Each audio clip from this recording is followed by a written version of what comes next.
kasih. Aku tahu kau berat menerima kenyataan ini. Tapi demi adat dan kedua orang tuaku, aku harus patuh pada mereka dan dijodohkan dengan gadis lain.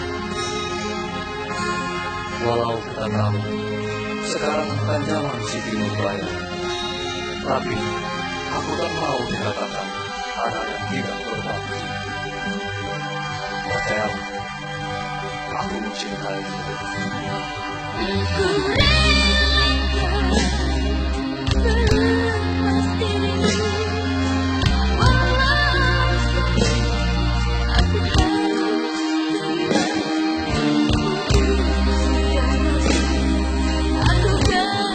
yang baik dan tidak berbakti.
Sampai